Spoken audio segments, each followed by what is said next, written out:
இப்ப தமிழ்நாட்டுக்கு அவர் கையெழுத்து போட்டதுல சிங்கப்பெண்ணு ஒரு திட்டம் கையெழுத்து போட்டீங்க. நான் கேட்கிற சிங்கப்பெண்ணுக்கு பட்ஜெட்டரி சப்போர்ட் என்ன?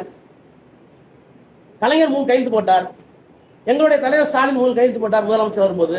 அதுக்கெல்லாம் பட்ஜெட்டரி சப்போர்ட் என்னன்னு நிதித்துறை செயலரோடு பேசி அலாட் பண்ணி முடிச்சவருக்கு தான் கையெழுத்து போடுவோம். சிங்கப்பெண்ணுக்கு பட்ஜெட்டரி அலோகேஷன் என்ன? நீங்க எல்லாம் சொல்ல வரீங்க, பேரை மட்டும் மாத்திட்டா போதுமா? ஒரு ஐஜியை போட்டீங்க, புதுசா ரெக்ரூட் பண்ணீங்களா? அதுக்கு புதுசா டிபார்ட்மெண்ட் வாங்கி கொடுத்தீங்களா? இல்ல எந்தெந்த மாவட்டத்தில் சிங்கப்பெண் திட்டத்திற்கு போலீஸ் அலாட் ஆயிருக்காங்க? எத்தனை வெஹிக்கிள் நீங்க வாங்கிருக்கீங்க? அதையே நீங்க தொடக்கி வைக்கல, கையெழுத்து போட்டீங்கல்ல, ஏன் இன்னும் தொடக்கி வைக்கலான்னு கேட்கிறேன்.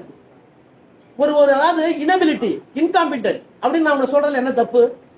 ஆனா நீங்க பேசுறது மட்டும் பாத்தீங்கன்னா கைத்தட்டலுக்காக, உணர்ச்சியை தூண்டுவதற்காக எல்லாம் பண்றீங்களே. நாங்க என்ன சக்தி தெரியுமா? மும்மொழி கொள்கையை நாங்க உள்ள விடல. என்னென்ன திட்டங்கள் நிறுத்தி வச்சிருக்கோம், டீலிமிட்டேஷன் நாங்க தான் நிறுத்தணும். நேஷனல் எஜுகேஷன் பாலிசி நாங்க தான் நிறுத்தணும்.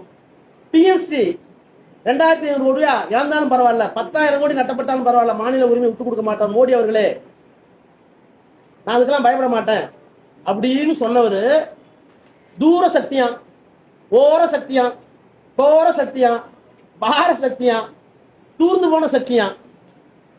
ப்ரோ விஜய் ப்ரோ, எங்க ப்ரோ போச்சு உங்களுடைய சக்தி? பிஎம்க்கு முன்னாடி முடியாதுன்னு சொல்லிட்டு வாங்க ப்ரோ. ஏன் ப்ரோ?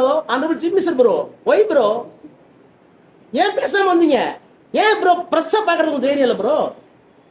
ஏன் ப்ரோ எழுதி கொடுத்த ஸ்கிரிப்ட் இவ்வளவு பேரம் வீரம் உங்களுக்கு?